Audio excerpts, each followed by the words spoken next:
Hello and welcome to the Rugby League Pomcast. We are back. It's been a few weeks. We've just been absolutely busy and chocker, and also there's not really been much to talk about other than maybe a few little international changes of allegiances that we'll get into when it comes to the international period later on in the season. Of course, I am joined as always on this episode. Well, I say as always, sometimes we have to rope in a special guest or two. It is, of course, Sam Leckie up in Brisbane. How are we doing? And how is that heat up in the sunny Sunshine Coast-ish? Yes. Yeah. Well, it's all the same thing, right? I'm good, John Lewis. How are you? It's not even cold. I mean, it's not even hot. Like, it's been cold and windy the last couple of days, which is interesting. Yeah. You're probably say cold for the English listeners. How cold? 22 degrees. But it's felt colder because it's been windy, it's been pretty grim actually, the wind that we've had. But yeah, no, it's good time of the year. Hopefully the wind and there's a little bit of cloud out there. You're going to probably kick me off this call once I say this, but I'm playing rugby union tonight. Whoa! Very, very casual, but just he's crossing over to the dark side, ladies and gentlemen. Just a mate was like, "Oh, do you want to come and play?" And I was like, "Yeah, why not?" So you're the ringer. Yeah, exactly. They're like, "What position do you play?" I'm like, "I don't." So we'll just we'll stick you on the wing. We'll just show up and do something. Next thing, stick you in at fly half or something. Yeah, go do some magic, Sam. I hope not. He plays league. He can do some tricks and stuff. Yeah, it's basically I used to play halfback, so it's basically the same thing. Yeah, near enough. So, other than your games of rugby union and of course living up in windy city of Brisbane, as it's so famously known for its wind and breeze and not its tropical lovely climate. Yeah, the humidity and. How have you found the boring rounds of the past 3 or 4 weeks where pretty much everything's been wrapped up? It's been a drag. It's really been a drag the last, like, Fortnight? The last fortnight, maybe 3 weeks of the season. I think the scheduling probably had a little bit to do with that as well. Like, the amount of times that we had teams playing the same team twice in the space of like 4 weeks. The amount of the amount of free-to-air games, like the prime-time slot games, where it's like, for example, the last game of the year was Parramatta and Newcastle. You know what I mean? And it's not exactly blockbuster. Just some teams that had kind of thrown the towel in at certain points throughout the season. Like no team ever throws the towel in, but I mean, when you have South Sydney and the Dragons on a Thursday night in front of 16 people at a core stadium, and the Bunnies, who haven't had a full team all year, basically beat the Dragons 40-0, you're just sort of like, can we just get to finals football, please? I really feel like the season has limped into finals football. Like, there's been nothing to talk about, nothing really exciting to talk about on the field in the last couple of weeks. But changing my attitude because finals footy starts tonight. Yeah, absolutely. And well, we'll get into the finals a little bit later on, but there has been some really major news involving the English Championship / Super League / who knows where they're going to end up. And that is none other than the London Broncos being taken over, or in the process of being taken over, by Darren Lockyer and a consortium of Australians hoping to bring back Broncos from the brink of collapse, as it's been over the past year and a bit, where no one's really known what's gone on when Hughes has left. And London Broncos has had quite a strange 30-year period. I mean, 30 years ago, they were pretty much being ran by the richest man in the world in Richard Branson. And then they connected with the Brisbane Broncos and renamed to London Broncos in order to connect to the Australian population in London. And it never really took off. But this time round, there seems to be a bit of a different change of tack from the ownership group of Lockyer, who's going to be the face of it, but not necessarily the money man behind it. Yeah, I think it's Grant Weschel, who is his business partner, and Gary Hetherington, who has run the Broncos for a couple of years. No, he's taken over next year. He's there at the minute in the transition period. He's Yeah, been at Leeds and ran Leeds for 20 odd years, and yeah. he's one of the best administrators in the game. So yeah, he's a weapon. It's a good move, I think, and I think to have that sort of name like Darren Lockyer, there's a couple of things to it. Is that when you think Broncos in rugby league, the first person you normally think of is someone like Darren Lockyer. Whether I always you're think of Darren Lockyer. whether you're from England or whether you're from Australia, when you think Broncos, you think Lockyer, and so Yeah.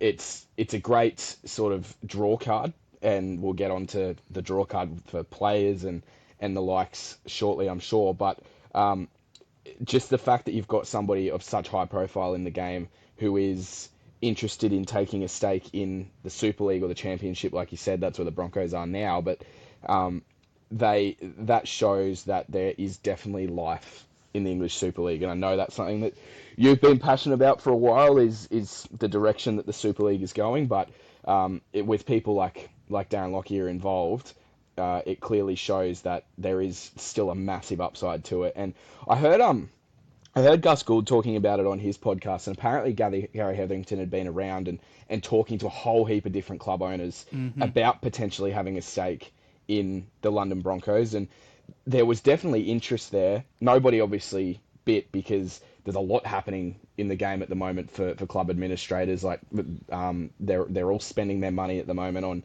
the money that they were given for the licensing agreement for the PNG side, because they're not 100% sure if that's going to come in.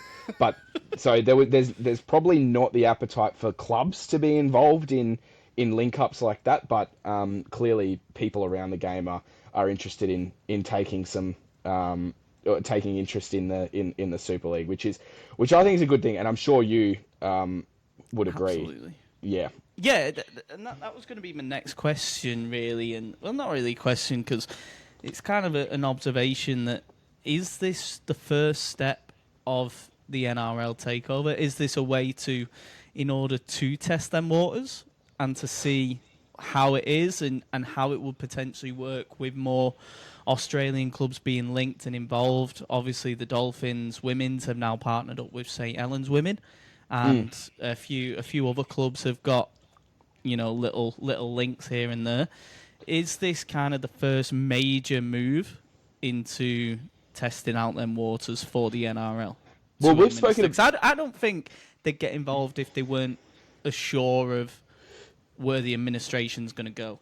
Yeah, we've spoken about it before when the Roosters were going to buy Salford or invest in Salford or become a partner with Salford and rebrand the club, whatever it might have been, whatever the deal would have looked like, and that sort of went cold. But yeah, I mean, it could very well be the thin edge of the wedge and if the Broncos manage to attract some marquee players, and we'll talk about that in a sec, but and become a successful brand, and the other factor is that you look at high-profile people who have purchased stakes in English football or Welsh football. Like when Ryan Reynolds buys a stake in Wrexham, Tom Brady buys a stake in Birmingham City, and Wrexham now has just been moving up leagues. Birmingham City's had their own problems and Wayne Rooney issues, but I mean, you get documentaries made about them, so you get investment that way, you get interest.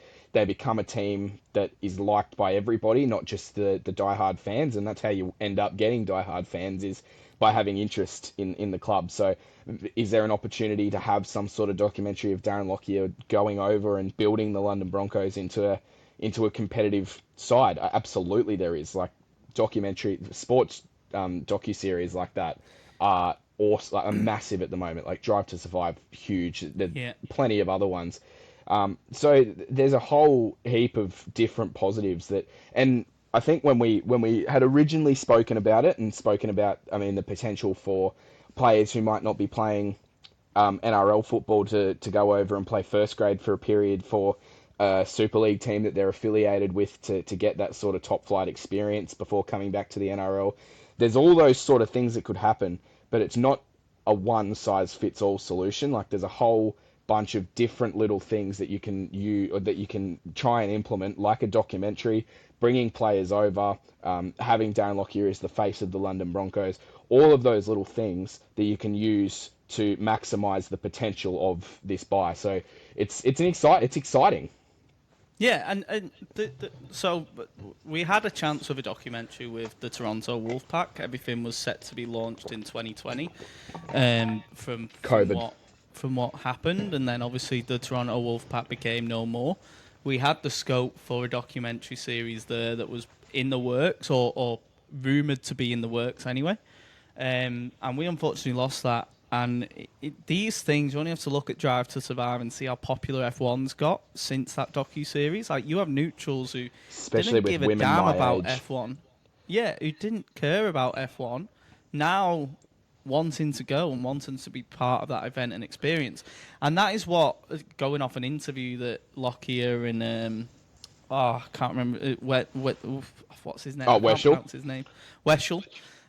They both spoke to Kyle Amor and Matt Shaw in an interview, and they were saying about the plans, and they want to bring an experience. They don't want to bring just rugby league. They want to really tap into the Australian and Kiwi market that's down in London, which is something that they've attempted before, but they never actually properly got off the ground. And now, in 2025, there is a huge population, so much more than there was in the 90s and early 2000s, of Australians living in London and New Zealand who who want a rugby league fix. I mean, I was literally texting my mate the other day, and I was like, "Oh, why don't you?" He was like, "Oh, I've not been to a game since I moved down to London," and I went, "Well, why the hell haven't you gone to a London Broncos game?"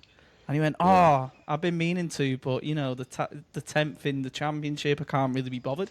If they put forward a team with big names that they can get over by throwing money on it, London has the potential to grab Australian talent like no other Super League club has before, apart from Toronto, because of its location and the fact that Australians all want to live in London. Yeah. See, that was one thing I was going to ask you is, I guess the limitations of the London Broncos is that London isn't the rugby league heart of England or Britain, the UK. Like, it's not particularly popular there, and you've got that many Premier League clubs and Championship clubs, and I mean, it's not. To me, it seems, and it's even the same thing in Australia, that rugby league is a working class sort of game, which is why the likes of Leeds and Manchester seem to get around it far more than what other parts of the UK do. But yeah, if you can get those high profile people, build it and they will come, and people will go to games if it's successful. Like, we're seeing that with rugby in Australia at the moment, is that the Wallabies are starting to win games. All of a sudden, the interest is coming back. And if the London Broncos can be successful with their recruitment, and then that translates into on the field results, then people will start to have interest again in it. Yeah. I think there's two major cities that are outside of Super League that have the biggest potential for growth and the biggest potential for marketability. In fact, you could probably have three clubs in, and the two clubs I was going to mention in England were York and London. If them two come up to Super League, the potential that we have to grow is huge in terms of marketing. You throw into that a Toulouse, that's got a huge potential of growth. To add to the French derby, if you have a French derby in Super League, you can grow the game in France so much more than just having one club there. We've seen it in 2022, where it was as COVID was going. We had that marketability where the Toulouse and Catalan games were being played on French networks. Yeah, Every time it was on. I And saw it the was being French commentary of advertised in the. them cities. I saw the French commentary of the Raiders Panthers game the other day, and Oh, the yeah. finish with the KO Weeks try. Like, rugby league is there's interest there. There's a lot of It's interest huge there. You've interest. just got to be able to capture it, and I think that's what that's the opportunity that London now have with the ownership of Darren Lockyer and the oversight of Darren Lockyer, who knows success. Like, he won 9-10 Origin series, won a premiership with the Broncos, could have won another one if he was able to play in the prelim final in 2011, but obviously he couldn't because he fractured his eye socket, but it just he knows what winning looks like, and Yeah. you can bring that, and that's the opportunity that they have. And not only that, and you mentioned PNG before and the potential of them not actually coming in and the money around it and all that sort of scope, that has led to the owners actively saying of London Broncos that Jason Demetriou is going to be their next head coach. Jason Yeah, Demetriou was odds on PNG coach. That was almost sealed and signed and everything. But the fact that they're actively saying his name means that there is a high chance that Papua New Guinea side may well not be coming in 2028 and it may be delayed, or may not be coming in at all. Who knows? yeah, So that to me says that they are active and wanting Jason Demetriou to be their head coach, which would be a huge coup for London. yeah. It'd be massive. And I mean, Peter V'landys is still very confident that Papua New Guinea is going to work out, and I mean, And he knows the English game. he's gonna have enemies with in Papua New Guinea. I mean, didn't Demetriou play his whole career in the UK? Yeah, he was Like Wakefield. in terms of his playing career, and so Yeah, Wakefield. yeah, and I mean he can coach. And I, London. yeah, I Oh, mean mate, it's already changed on his Wikipedia. Jason Demetriou is an Australian professional rugby league coach who is head coach of the London Broncos. they're so quick, aren't they? So someone on Wikipedia is well ahead of the game. Is very confident. Maybe it's Darren Lockyer typing it up. Don't believe everything you read on Witness and Wikipedia, Wakefield. guys. But Demetriou can coach. I mean, from that last season that he had at South Sydney, I just think he was in the early stages of his coaching career, and he had a lot of strong personalities in that side, which is why Souths ended up actively pursuing Wayne Bennett while Demetriou was still coaching, is because they knew that when you've got the likes of Latrell Mitchell and Cody Walker at your club, and there's a few others as well, but those are the two that draw all the headlines. They're strong personalities that need to be coached in a certain way, and Jason Demetriou just probably didn't have that skill set at the time. And He was still a rookie coach, though, really. he was. A year and a half. He'd coached 2 years and 2 games, I think, after he'd come back, after he'd gone to South, and he coached in Northern Pride here in Queensland for a long time, and he can coach. He is a very good football coach. It's just we're so quick to cut them, but I mean, tell you what, it'd be exciting for him to have the chance to go over and work with Darren Lockyer, and it really seems like the purchase that has been locked in with Lockyer and Weshel and Hetherington taking over ownership. It feels like it's cleared the slate for the Broncos, and it now starts as a blank canvas, and you can build it up. And I think they've started to set up. Like Hetherington has started to set up satellite academies around London and try and poach that rugby talent that doesn't quite make it to that top level or gets lost in the English rugby system because it's not great over there. Like it's very inaccessible. But I mean, if you can make professional football accessible to talent like that with those like little academies that they've started to set up and build that into a real foundation where you can have a genuine London Broncos academy, all of a sudden you've got really great local talent that is coming through. But you look at players that have come through that academy. We had one in Louis McCarthy-Scarsbrook. You've got Kai Pearce-Paul, who came through London Broncos Academy. Tigers superstar. He is... It's not like these players are not there. You had Dan Sargentson, who played for the Titans a few years ago. He was London Academy. And you've got players, and the fact that there's 9 million people there, you've got players that want to play physical sport but aren't suited to rugby union, but are suited to rugby league because they're two different sports. So it seems that rugby union is so inaccessible over there too. Like, it's a very specific clique.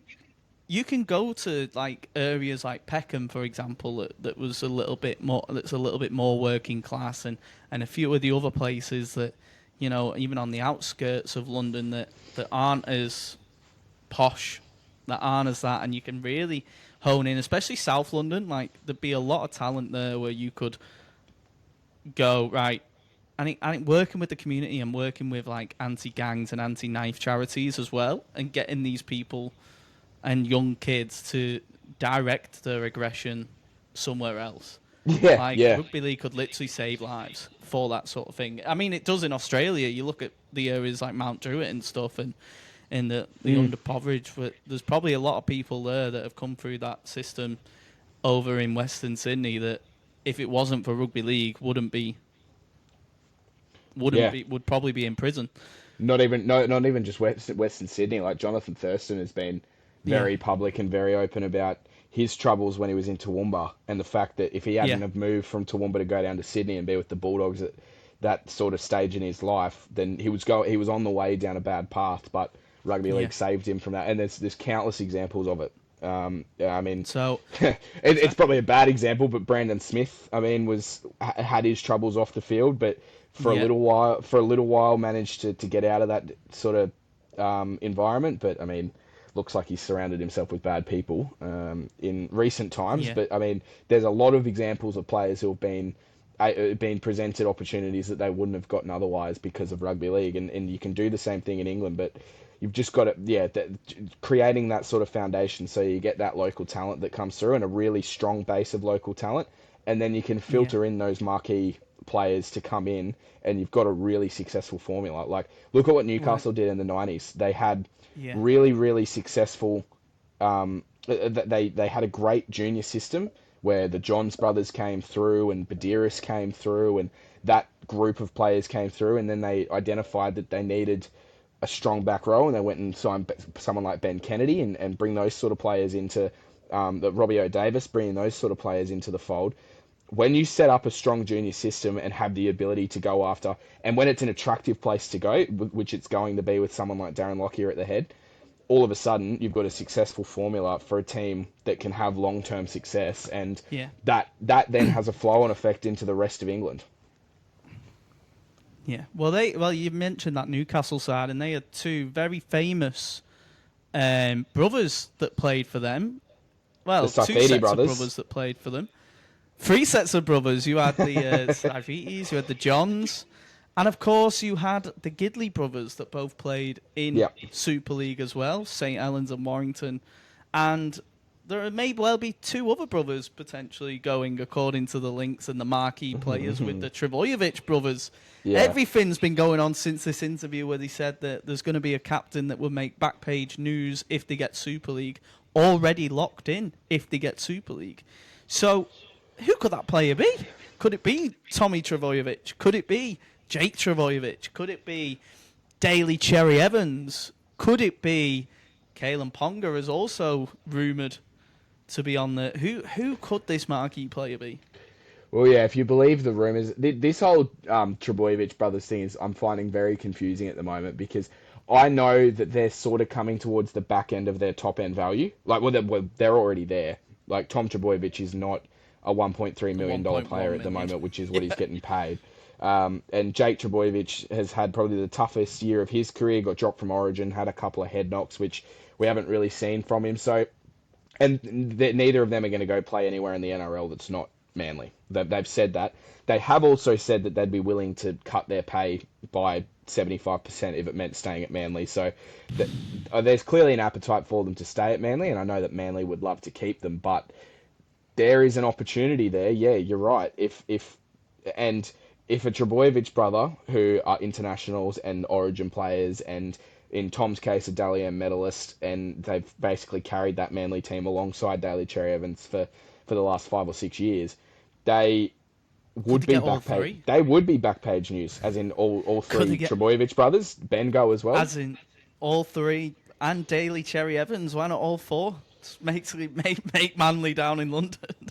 Maybe it's a very different environment. If Manly really want a clean slate and get rid of the coach, they've got to get rid of the Trbojevic legacy and kind of move on from that, don't they? If they really want a clean slate, I mean. Yeah, it's a tricky one because they've got so much value still. Just the fact that they get people through the gates. Like, people love the Trbojevics. There is nobody in rugby league in Australia that can say a bad word about the Trbojevics. So it's worth trying to hold on to them, but by the same token, there's an opportunity there for London when they're not going to go anywhere else. And Manly, maybe may turn around, depending what happens with Anthony Seibold, may turn around and say, you know what, we love you, but we're going to have to move you on. And all of a sudden, London becomes the logical location. And not only London, but Serbian rugby league increases massively because they can all three represent Serbia quite easily. And then our Europe competition has got serious legs. And then there you go. Like I said, they're not going to play for Australia, are they? So why not? No. Go change to Serbia. And I think Tom ruled himself out yesterday. yeah, so they're not going to play. So maybe he knows something we don't. Why not go ahead and make Europe great again? Make. Oh no. Mega. I don't think Mega. We can say that. Oh no, you went there. Make Europe great again. I'm just trying to think of other captains that it could potentially be. I'm going to leave the Make Europe Great Again stuff alone. Well, they're the only two I could think. A Travojevic or a Daly Evans. It won't be Ponga. Two I could think of. It won't be Caleb Ponga. No. That was just Harry one Grant. that was said on the background. Look, I mean, maybe Adam Reynolds. I mean, that's another option. Ooh. Captain of the Broncos. Did he not re-sign? He's got another year, and I know that he said that he wants to be he wants to stay and be a part of the Broncos setup after he retires. But there's a link there. Broncos halfback current, former Broncos 5'8", Broncos legend, go over, take the Broncos name to London. I mean, that could be who is potentially rumoured. Yeah, it will make sense if it is a Broncos player, to be fair. Maybe a Ben Hunt. Yeah. Because he's not exactly. I saw Ben the other day. He looks very, very comfortable in Brisbane. What? He's not going to up sticks and move to a colder part of the world? No. I find that unlikely. Say that. So London's basically got like North French weather, so it's not exactly the worst of conditions. Yeah, there's not too many players you can really think of, even that are off contract. Well, the thing is, we've got a lot of young captains at the moment, so it's kind of from that group of people that we mentioned that it has to be. Because, Storm aren't going to, well, Grant, it's not going to be Harry Grant. Or who's Hughes the Melbourne or captain. Munster. No. Could be Munster? Well, Munster... Throw it in. Yeah, put Munster in the pot. Maybe they're doing a lucky dip. They'll just do a lucky dip and just chase somebody. I mean, but if you throw enough money at money at people, they'll happily come. But yeah, what we said, Darren Lockyer being there is and it's a similar thing to Mal Meninga being in Perth. It's a draw card for players. Or is he going to be in Perth? Well, is Perth even going to happen? Ooh. Perth has to happen. Perth is like the easier of the two to happen. Yes, yeah. Logistically, Papua New Guinea. They should have just focused on one club, though. Let's face it, and then put the other one in 2030 or done whatever. I don't think you're ever at the same time. I think you set yourself up for failure if you need to pay too much attention to too many different things. Yeah. And it's starting to look like the NRL have done that with the expansion, off more than they can chew. Yeah, that's a different topic. Yeah, completely different. That's a next year topic. That's a friggin' whole podcast in itself. Yeah. That's a next year topic when Perth can't sign anybody. Yeah. But yeah, it is interesting time for London and the English Super League. Hopefully it is the start of something special. But there is something even more special this weekend as we delve into the finals period. I wish I had some music or something to play that I could Oscars music. A big thing. But before we get into the fixtures this year, we at the start of the year did our top 8 predictions. And we are going to absolutely embarrass ourselves by revisiting them. Although, looking at mine, I'm not actually too bothered about it. Because if I've got my calculations right, I believe I've got 6 out of the 8 right. And and one of them isn't too far off. So I got... Out of the top 9, I got 7 teams right. I'm happy with that. I got 5. Oh. So we can go and delve into where they finished. So let's start off with our 8 pick. Who was your 8 pick, Sam? I had the Mighty Mighty Dolphins, which it was looking good for a little while. But yeah, well, they finished 9th. You were close. My Roosters had to come through, and look, it's just a double-edged sword. Sometimes you win some, sometimes you lose some. Yeah. Well, my 8th pick was, of course, the Sydney Roosters, so 2 points to me. In that shit, we get. If you get them in the top 8, you get a point. If you get them in the right position, that's 2 points. Okay. And yeah, so we'll go with, or should we make it more than 2? Because I don't think I've got many others right, and then you can potentially catch up. Nah, it's we'll do three for right position, 1 for just in the top 8. So I'm on 3. You are on 0 still because the Dolphins didn't get in. 7th spot in the league, we had the Penrith Panthers. They were both in our top 8. 1 point. But we did not get the right position. Who was your 7th? St. George. Mine was St. George as well. So we are both as thick as each other. Yep. See, never read into trial form. I think we did this after the trial games. From memory. And they brained it in the trial games. Yeah.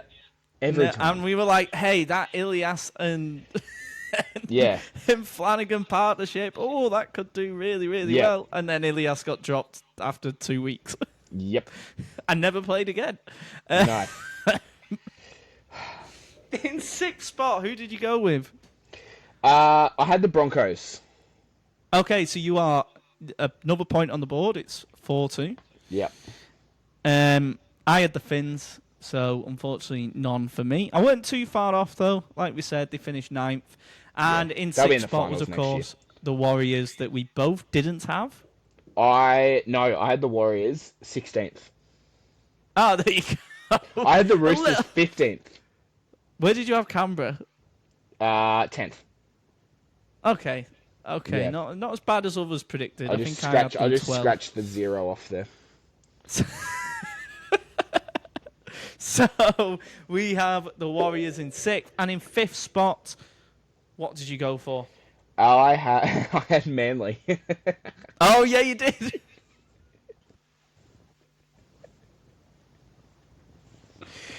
Care to explain? Look. Wait, do you want me to explain Manly's year? Or as in, with hindsight, do you regret that decision? Well, yes, because it's wrong. I said it was mental. Stupid question. I said it was mental at the time. Right? There's no way they're making the 8. To be fair, did finish joint points with the Dolphins in 10th spot. So it's not exactly, the worst of predictions. Yeah, they just... I'm going to blame Daly Cherry Evans for that. Yeah, that's fair. He did put the kibosh on the season. Yeah. I had the Broncos, and it was the Sharks that finished 5th. So, Broncos not far off because I unfortunately got them wrong because they finished 4th. And I had the Sharks in 4th, so I was very close. It was points difference that separated 2 correct results there. Yeah. I had the Doggies in 4th. So, again, not too far off. Not too far off. And in 3rd was the Doggies overall. Again, they finished with 2 points ahead. I had them in 3rd, so I'll take even more points on that. This is a demolition at this point. Oh, God damn it. And in 2nd, who did you have? It's not going to get better either. Panthers. Panthers? No, I had Panthers 3rd. I had Sharks 2nd. Ooh. It wasn't a bad shout going off the year before. They're only 4 points off 2nd, so it's not the worst. Sharks started the year off really strangely, though, didn't they? There was just a couple of losses. There was a couple of losses through the middle of the year, which were just odd for them. And then from there, and then they finished the season strong. But yeah, they left themselves too much work to do. Yeah, I had the Panthers in 2nd. And it was, of course, the Melbourne Storm that finished there. Raiders, of course, topped the league. We didn't have them in our 8th. Most people had them wooden spooners, so we did better than them lot. Led by Englishman Ethan Strange at number 6. Oh, God. I really hope he does pick. Oh man, He won't. if he crosses No, over, because he's going to play Origin, so he's far too good. mate. All Sky Sports with Bevan French was basically adamant that he was going to be in the England contention to play six. I saw Bevan French talking about that, and he was like, I would never do it. Yeah, I'm Australian through and through. So I hope, as a New South Wales fan, I hope Ethan Strange has got the same attitude. As an English fan, I hope Ethan Strange has the opposite attitude. However, I do think England firing off Jasmine's approach has probably hindered that. Because they're both closer to the mum than what they've said, or they're both very close to the mum. So yeah, hopefully he does decide to pick. I had the Storm top again, not too far off. Me too. So we weren't far off in a few of them. Yeah. I got a couple two in the right spots. Yeah. But more importantly, you got one up on me because it came down to the Spoon Bowl. Not Spoon Bowl, but the last game of the year came down for the Wooden Spoon with the Titans somehow beating the Tigers. And, of course, Newcastle the Knights losing and the Titans that had been Wooden Spooners all the way, that were my prediction, scraped away without the Wooden Spoon. And, of course, your prediction of the Newcastle Knights ended up bottom. You said 6 points for a correct Wooden Spoon prediction, didn't you? Yeah. Sweet, I'll take that. Yeah, it's 10 points. You win. It's a lot harder. With the top 8, you're always going to have like 1 or 2 teams in there, but with the Wooden Spoon, you got to pick one team. Exactly. It was very obvious from a very early part of the year, but I'm not going to complain. It was fairly well. It was one or the other, wasn't it? It was either me or you that was going to get it because they both finished 4 points adrift of the Dragons, and the Bunnies with the injury record still finished above. They had like 13 players out at one point this year. Yeah, there was that game against the Broncos up here when they didn't even have an 18th man. Yeah. It was a mental injury toll that was set before the season started with Cameron Murray pulling up pre-season. And Latrell in the one, literally within 10 minutes of each other. So it was like, what is going on with their season? So that was our top 8 prediction. You can laugh at us all you want. Comment. Should we do a finals prediction?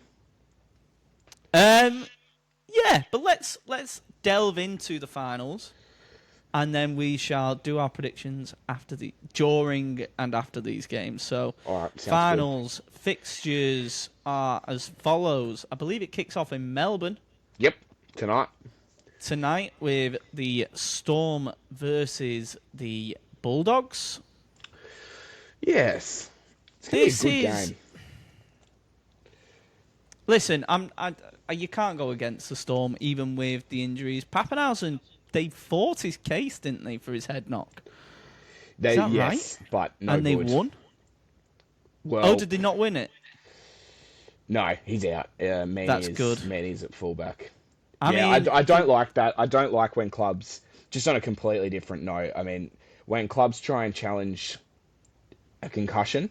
I mean, there are so many studies coming out, and there's a bloke that I talk to quite frequently, Professor Alan Pearce, who does a lot of work down in Melbourne on neurology, and there's starting to get results that suggest that like the 12 days or 11 days stand down policy is enough for concussion symptoms to go away, but the actual impacts last a lot longer. And I really hate when clubs try and challenge whether or not a concussion was as bad as what the original ruling was, because you've got to start taking it seriously. There's been too much damage done already, and it's time to start taking it seriously. So I'm happy that, I'm not happy that Ryan Pappenhausen's not playing because he's a superstar, but I'm happy that he's been forced to take the extra rest for his own well-being, basically. Yeah, absolutely. I mean, Saints this week I know it's not finals over in England, but they've rested Morgan Knowles for a second week due to a doctor basically saying, look, we advise, because he's had 2 head knocks this year, give him an extra week off. That's something the Dolphins are going to want to look at. Taking extra precautions and doing that is I think, the best way forward, and I'm glad that they did get turned down in the end. So it's going to be Nick Meaney at fullback, I'm assuming. Yes, Meaney at Wishart fullback. at 7. Look, the big out is Jerome Hughes. Yeah, with the broken wrist. Yeah, and the times that Tyron Wishart has played halfback this year, it's very different from the start of the year when Wishart was a halfback. And do you remember when he'd have like 16, 17 runs a game? Like, he didn't pass the ball. He just played as a lock forward wearing the 7 jersey. Yeah. And they've changed up the way they play a lot, and they're just basing it all around big go forward and then Harry Grant to go to work and then Munster to jump in off the back of that. Which I think is a lot smarter.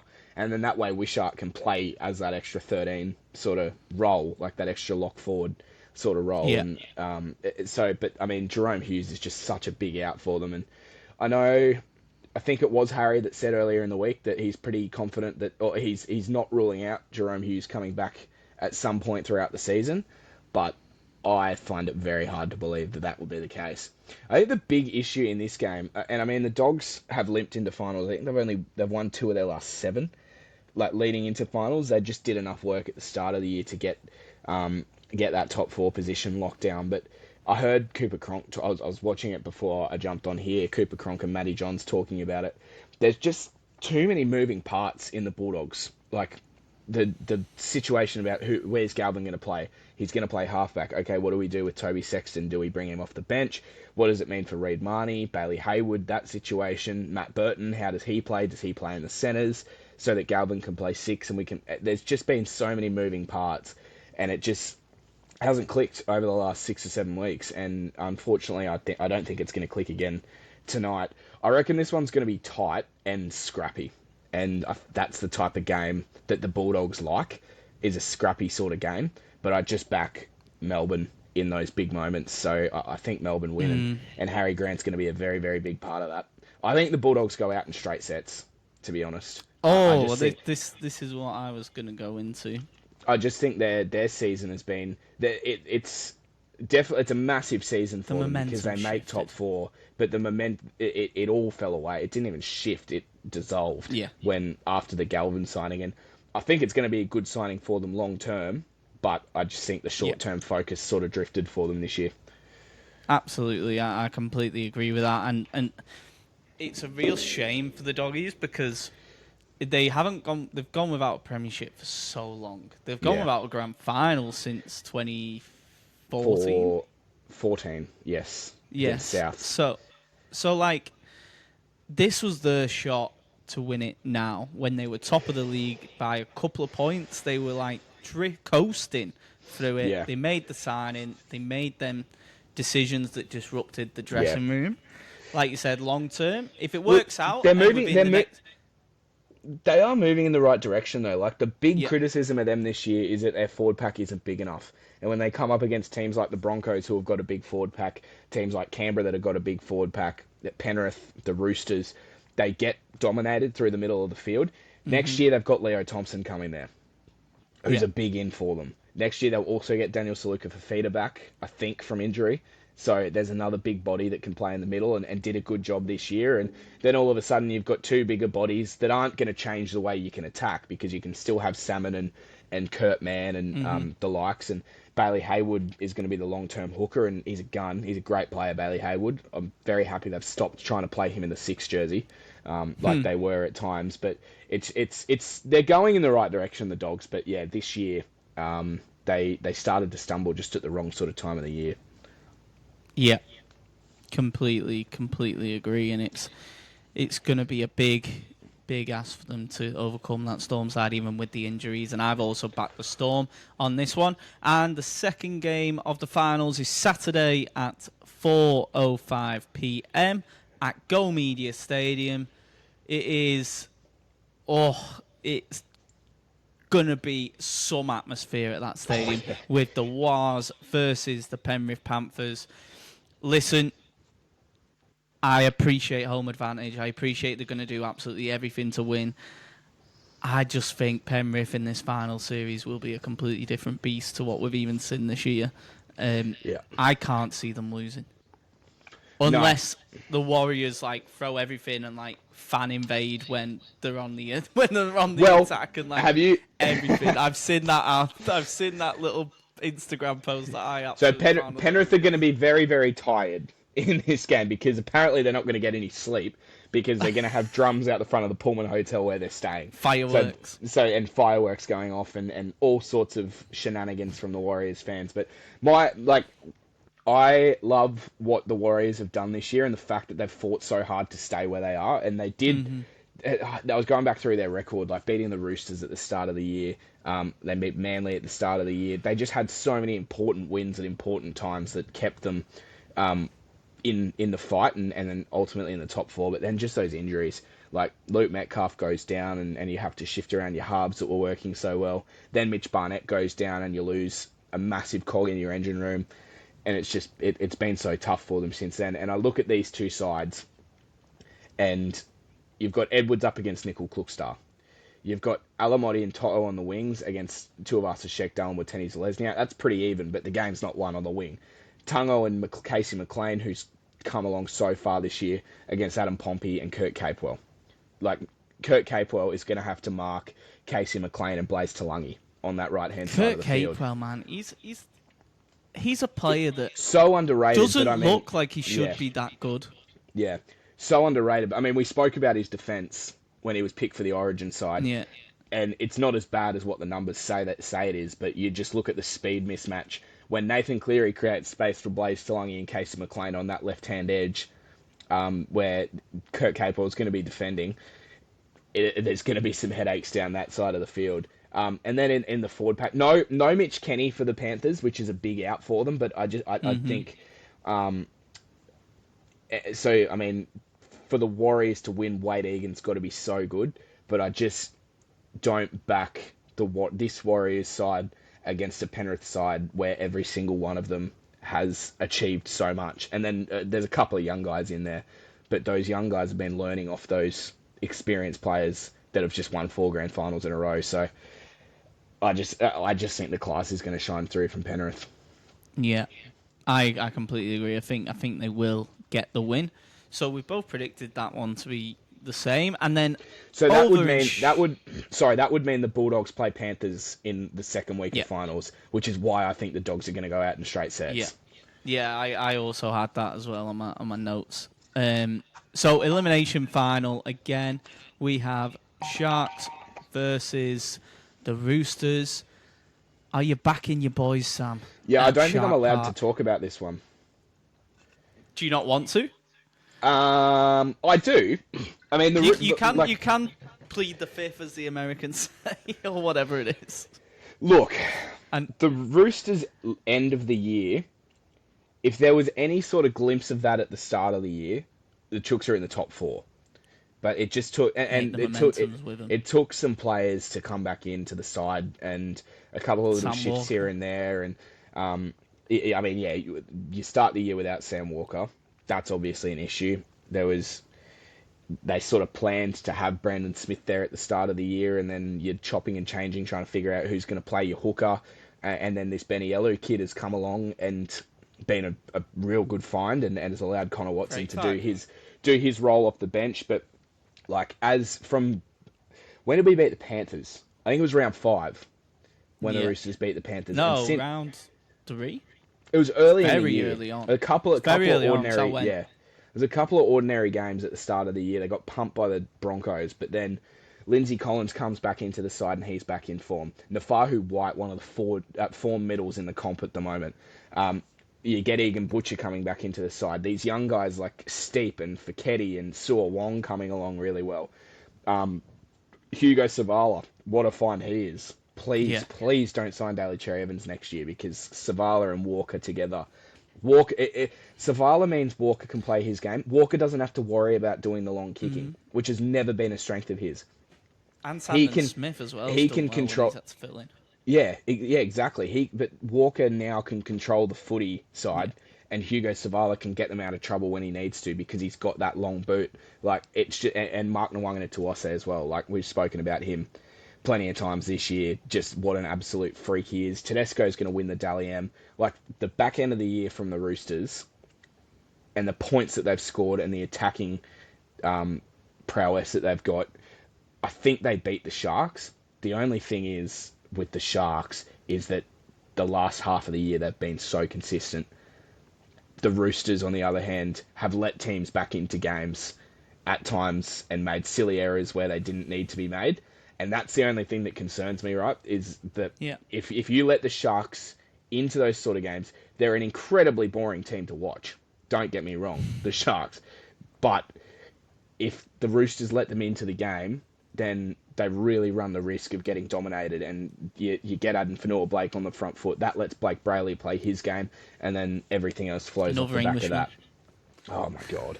You need to stop this. You can have Jaden as well. But so discipline for the Roosters is the key. I think they win, but I think it's going to be tight. Yeah. Yeah, I agree, and I had the Roosters on this one as well. Just because I just think they've got the momentum in the back end of the year. Yeah. I really do. Like as consistent as the Sharks have, I think momentum is a huge thing when it comes into the finals and the playoff systems.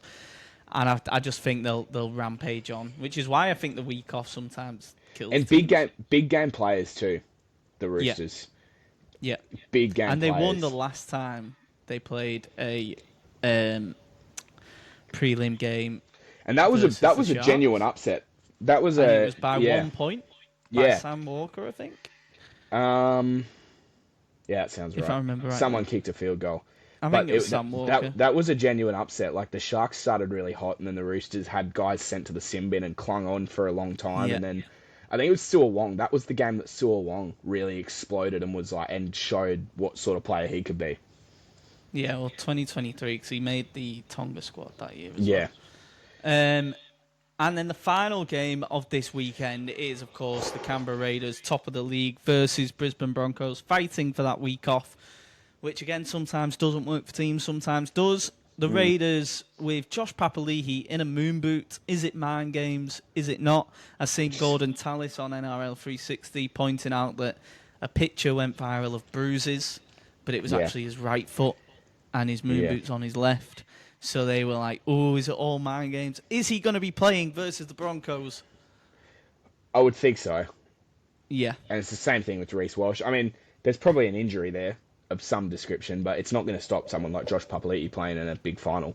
No. This is going to be the game of the week. It's going to be so good because these two teams are, I think, statistically the best attacking teams in the comp come the end of the year, outside of, like, that are in the 8, outside of the Dolphins.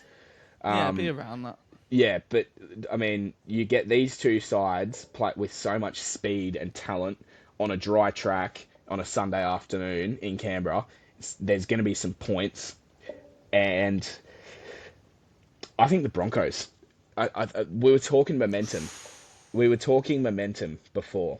And the Raiders get smashed by the Dolphins, albeit resting players. But I kind of feel like that rest...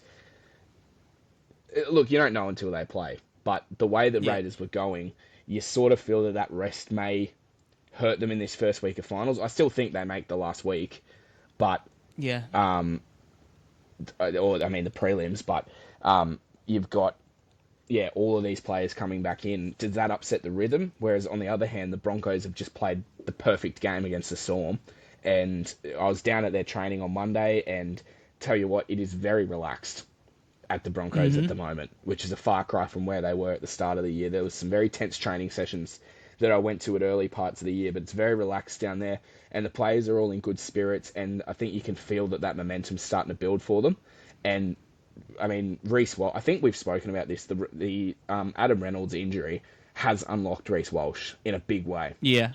Because he's he's gonna make or break this final series for the Broncos. I've got them in the grand final against the Storm. I think the Storm win the competition, but do you? Yeah, I back Harry Grant in every single day of the week. As any side that's got Harry Grant and Cam Munster in it can win the comp, no matter who else is injured in the side. But I think my grand final is Storm Broncos. I think Reece Walsh is going to be the make or break in the finals because he can invite teams into games with silly errors, but if he plays like he did last Friday Thursday against the Storm, then he's going to create some real problems, and I just think the form that they've got is going to carry them against Canberra. See, because going off our results, the way yours would pan out, would it be Storm v Doggies, and then it would be Doggies Panthers? That's right, isn't it? Yeah, and and then you would have Raiders, Broncos, Raiders, Roosters. Sorry, and you think which one would win there? Raiders, I think, win that one, and then the prelims would be Broncos, Panthers in Brisbane, and Storm Raiders in Melbourne. Would it? I thought wouldn't the Panthers Panthers play top of the league, don't they? No. Because don't first play the lowest ranked team? No. First and fourth, loser of first and fourth plays the winner of sixth and seventh. Like they offset it that way. It's very weird. And then winner of second and third. No, other way around. Sorry, winner of second and third plays winner of six and seven, and then winner of first and fourth plays. A loser of first and fourth plays winner of fifth and eighth. I always thought it was the lowest ranked team plays in the semis. No. Top of it's the league. It's very. Did weird. It used to be? When it used to be first plays eighth, second plays seventh, third plays sixth, and it was a weird system, but they changed it up so that your top four get the double chance. So I had right. Work it out for me, because the way I worked it out was wrong. right. So I had Doggies and Panthers. Yep. And I had the Broncos beating the Raiders. Yep. So that was Broncos versus Roosters. No, Raiders, Roosters. No, did you have Broncos or Raiders winning on Sunday? I had Raiders winning, sorry. Oh, okay, yeah, so it would be Broncos, Roosters. Yeah, I had Raiders winning, so I had Broncos versus Roosters. Who wins that? So I had Panthers beating Doggies and Broncos beating Roosters. Yep. And then you get So what would my semis be? Your prelims would be Raiders, Panthers, Storm, Broncos. Okay, so I was right. Yep.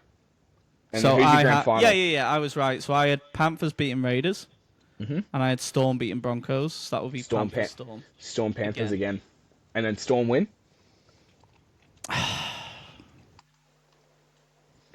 Or 5 in a row? Do I call it? This is going to age very badly. Oh, mate, whatever I say will be wrong. So I'm going to go 5 in a row, calling it. Fair enough. I think I called it at the start of the year, but I'll have to go back on that, and we will do our first game predictions of the final. We will do that at the end of the year when everything's all said and done and revealed. Because either way, we're both going to be completely wrong, no matter what. So I've called the... You called the Broncos winning or the Storm winning? Storm. So you have Storm winning the title. I have beating Panthers the Broncos in the grand final. So let me just make that note. Sam has... just so we can come back to it. Do you want me to film while you do this? Yeah, please. Elevator music. Tell he's a radio producer, can't you, ladies and gentlemen? I can't stand the dead air. Yeah. Do you have emergency tapes? Yeah. It goes down? Oh, it's great when So if we're off air for 30 seconds, if there's dead air for 30 seconds, then automatically a little fill kicks in, and it's Little River Band Help is on its way. So like something goes wrong, and you get like the hang on, help is on its way. So it's very fitting. Makes it difficult if somebody plays that song. Like if I'm just hanging around the office and somebody plays that song on the radio, you're like, shit, what happened? But but it's just someone actually playing it. It's like that the radio station I listen to in England. There's his Golden Touch by Razorlight. Yeah. I don't know if you've heard of it. Yeah. But basically, like, but whenever they actually play that, oh no, that's Human Touch. Well, no, what song are you? Human. That's She's a girl with a golden touch. Oh yeah. So that's that one. We should sing more. We should sing on the podcast more. Yeah, I mean, I've got my guitar. I've got one karaoke too. nights. I don't know if I remember how to play. I used to be able to play. You used to be able to play Blackbird really well, like Beatles. Oh really? Actually picking it? Yeah. I'm not very good at picking. Yeah, it's been a while. Yeah. So we have them wrote down. We have our predictions. Sam is going for the Broncos beating the Storm in the final. I've got Panthers 5 in a row versus the Storm. That's that. We've done everything in the finals that we needed to do. Any other business? No one even needs to watch the football because no, it's done. Just ignore it. Any other business? I don't know. I've had a very boring few weeks. Like, just Does working. Channel 9 have the final? Yeah. Every Channel 9 has got all the finals games. Fox has got every game except the grand final. But they have that's what I mean. That's a thing, isn't it? Yeah. Same thing with State of Origin. And then it's on Fox. You get like the on KO. There's a little buff thing there that goes on the screen that goes grand final replay immediately after grand final. Yeah. So in case you missed it, who wins the Club Churchill? And who wins the Dally M? Should we do that? Yeah, well, Dally M should be Tedesco. Yep. Rookie of the Year? Hallie Seema. Yep. No one going to Tuase's the leading try scorer. Out. That is... it's because he played... I kind of get it, because he played international sport. But also... and it's similar. But does that apply if a tennis player makes a debut in rugby? Like, shifts... Like someone that's played professional tennis? Well... Because they're not similar. You never know. You've got hand-eye coordination, but that's about it. Hand-to-ball coordination. That's what they call it, innit? Yes. Are yours the same? Hallie Seema and Tedesco? Hallie Seema, Tedesco, yeah. Coach of the Year? Ooh. Ricky Stewart. Yeah, it's got to be. But as a wild card shout, Michael Maguire. Not Des Hasler. Yeah. Coach of a lifetime, maybe. A legacy award, potentially. Do we have an NRL... Because the NRLW awards... Should we quickly do a... the NRLW round. I just don't think... It's still going on, though. It's the regular round. One more round this year. I just don't think anyone beats the Roosters, to be honest. Like... Yeah, they were class. We got to see how Taron Aiken pulls up from injury. It looks pretty bad. I think they said it was just... MCL or meniscus or something. Like they're saying it's not ACL, which is good, but it looked bad last night. I think it was just knee-to-knee contact. It was just a flash. I don't think it should have done damage to ligaments. I think it was just the actual agony of the contact. Yeah, it looked bad though. Saying. But I mean, they could get Corbin Baxter back in the next couple of weeks potentially, so that will offset that a little bit. But I mean, I don't know. You go through a whole season without losing a game, it means you're pretty good. And that's an undefeated regular season they finished off last night. And I'm pretty sure... Look at the odds here, right? Roosters are $1.80 to win the comp. The Broncos are $2.10. Broncos also have been very good. I mean, they both have all the talent. Their only loss was to the Roosters. And then the next best is the Newcastle Knights at $34. Oh, yeah. Sharks, I mean, it is a two-team comp in it, let's face it. It is this year, which is a shame. And, there's rumours that Jesse Southwell wants to move to the Broncos. I tell you what, just call the season off if Jesse Southwell goes to the Broncos. I mean, it's just... It's a shame, because obviously everyone wants to live in them parts of the world anyway. Yeah, And like, you look at... The new clubs that came in this year. I think Para were new, weren't they? No, the Dogs and the Warriors. Dogs and the Warriors, sorry. Both still have won 3 games and have shown some decent signs. Year after next or next year? After next, yeah. They're a little way off yet. But I just think the thing with the Roosters and Broncos is they are the club that have been around the entire time. Like when it first started and it was those two, the Dragons and the Warriors. Warriors got removed from the comp during COVID and the Dragons... have just never quite... It's a very Dragons thing, right? To be a club that has been around the entire time and just not be able to produce results. But at the start, when the most talented players get an option between going to the Dragons and going to the Roosters, where are you going to go? Yeah, exactly. And Broncos have got such a good system up here too. Like the amount of young kids that are coming through. That Shalom Suaso, who has played for the Queensland Reds in rugby union. I think she's played international rugby union as well for the Wallaroos, and now is playing for the Broncos. Will probably play Origin for Queensland next year. Will probably play for Tonga in the Pacific Championships, if not Australia. Like, they just get all of these young kids coming through, and Broncos basically get first dibs at them. And the Roosters are the same. I think we're going to see this until the money comes in, if that makes sense. Until the money starts growing and all that, I think you will have this two team. It may expand to 3 team, like top division sort of like, and then a gap between them. But like, you'll see this for years until the salary cap and more money comes in, and then there's a case where I think the salary cap may well not raise drastically, because I think they'll try and spread the talent more.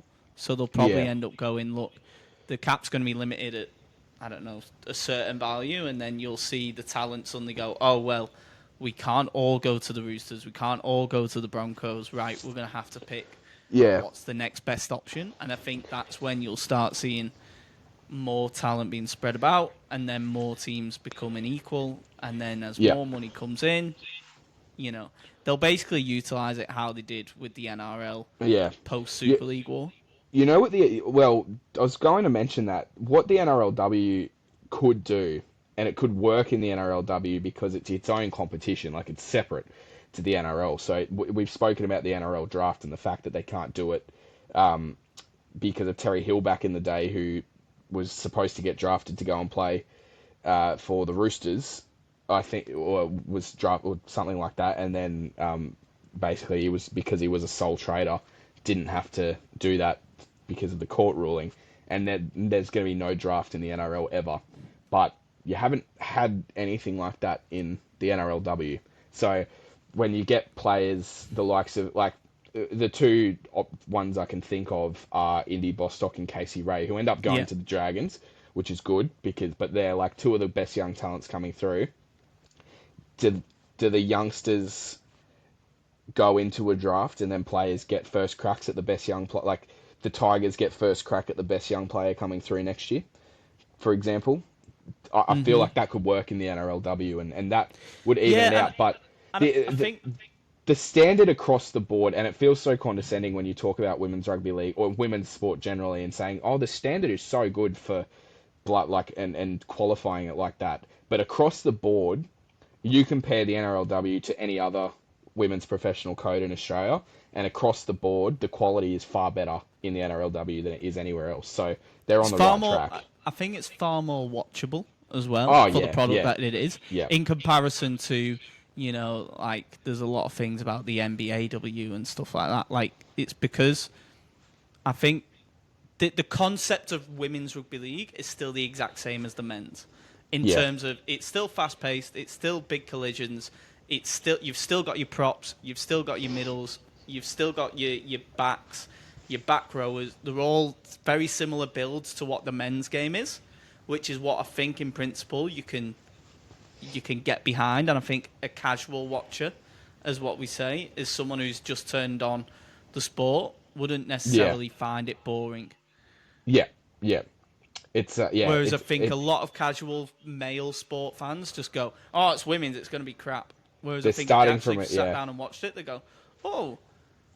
I think the NRL's starting from the NRLW is starting from an advantage in that respect.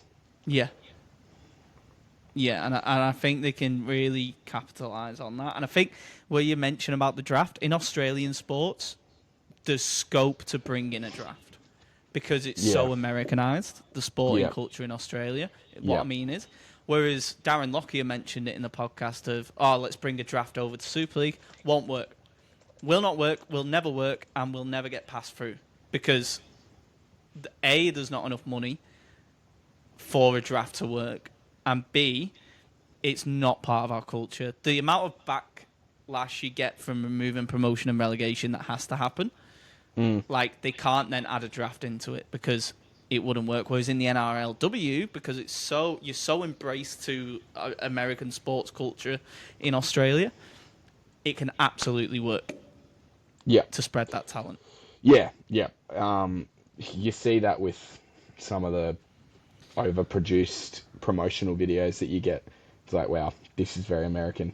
And I mean, the most overt example of it is the fact that they're playing in Vegas, and Rob Gronkowski is part of the advertisement for it. So yeah, and they had a I WWE think it player could at the work. Roosters and Broncos last Yeah, couple of weeks. and I mean, as well. and like you get American players coming over as well. So Yeah. there's another example. But Roosters will win the NRLW Grand Final I think so quite easily, I think. And it would be poetic if they do go unbeaten in the regular season and then lose in the grand final. Well, that's the risk, right? Like you get that a lot with a lot of. I think it was the Panthers when they went undefeated in 2020, and then people were like, "Well, they're going to have to lose one eventually." So and they did. Yeah, and they still nearly came back and won. They had a bit of they had some referee help in that one. Yeah, Bayer Leverkusen went the whole season, and then it came to the Europa League final, I think. In all comps, they went undefeated, and then Europa League final, they lost. So it was like they were one game off becoming invincible throughout all competitions, and they lost that. And it happens so much in sport, and I think that's the beauty of it. But, yeah, I think that wraps up the whole rugby league sections. Can we give a quick shout-out to Ange Postecoglou? Yeah, he's back in a hot seat at Nottingham Forest with the most absurd sacking ever. Yeah, in Espirito Santos. Nearly made Champions League last year, but that's not good enough. I think the only reason they've got rid of him and brought in Ange is because he's probably like, look, Ange has won it before. Ange knows what to do. Ange could well fail drastically in the league, but that doesn't matter as long as I deliver my promise of a Europa League spot. Yeah, champion trophy. But the Europa, that'll be next year, because Ange always wins in his second year. Oh yeah, of course. So he needs to really perform well in the league as well. Is he manager? Is he manager on? I think tomorrow night they play Arsenal. Yeah. Is he manager for that? He'll be a manager then. What a start! And it'll be his first game in charge. What a start you get, Arsenal. Straight after an international break as well, so it's thrown straight into the fire. Oh well. But yeah, good to see him back. Australian sport is back in the big time. Yeah, we may never lose again. They've got the one representative of Australian soccer. Yeah. Football, whatever you want to call it. And we beat New Zealand in a 2-match series as well. So Australia will never lose at anything again. And the Asia Cup. Yep. The Asia Cup in the that was looking dicey for a bit. Happening. So and the A-League's back soon. Oh no, it's not. I think it's back. I have to back cover very it soon. I think actually. I have to pretend. Oh, to be do you interested actually in the it. off season? No, well, it just like I kind of in my job. I kind of go across all sports. I can't wait. I'll get my Hang on. Don't Western United or Western Sydney Wanderers. This on YouTube or whatever. Uh-oh. Just get me a Western Sydney Wanderers shirt there. Look at that. If you are watching on YouTube, you can see it. It is good kit, to be fair. If not, it's a beautiful kit. I wanted Matter on the back, but I wasn't paying $20, $30 for a name on the back of a shirt. So yeah, that's a fair cop. Yeah, not excited for the A-League. I'll be honest. It doesn't titillate me in any way, shape, or form. High quality. It's basically like League One football. Yes, literally. They've got a lot of former English academy products. Like Adelaide has Tunnicliffe, who used to play for United's academy, and there's a fair few academy players that people will know of big clubs that come over, and they'll end up captain just because they've been at a club. Del Piero was here, obviously, and Juan Mata's still here at Western Sydney. How old is he now? Got your Douglas Costas, 34. Let's look it up. If only we had the entire world's knowledge at our fingertips. 37. Yeah. Oh, 37. Woo. Yeah. Getting on. Nice. Well done, Juan. You really did. Oh, has he left Western Sydney Wanderers? Oh, he has. He's gone Melbourne Victory, the dick. He's gone Wanderers to Victory. Lucky you didn't get his name on the back. Where's your loyalty, man? Lucky you Where's didn't your get his name on the loyalty, back. Juan? The only reason I picked Western Sydney Wanderers was because of you. Knobhead. Have you been to a game? I used to like you, Juan. Yeah, I've been to, I think 5. 5 games I've been to. Well Went done. to the Derby was my first one, the Sydney Derby. There with all the ultras. I wasn't really, I was sat at the side. Yeah, Sod the that. ultras scare. The ultras scare me. Mate, the thing is, I was at a game where they were losing about 3-0. And the fans at the back of the sticks were still doing the Bundesliga, like, shit chants and everything. Yeah. I was like, oh, mate, if this was happening and, like, St. Helens or United were being beaten drastically and the fans behind the sticks were going, like with bloody flags and all sorts, I was like, mate, I'd be fuming if they were playing this badly and fans were acting like that. Yeah, it's pretty terrifying. It's weird how it's so Americanized, and yet you've decided to pick for your football to be like the Bundesliga. It's the most obscure thing ever. Yeah, it's like one section of the... You know what? I'm going to learn the history of that. Yeah.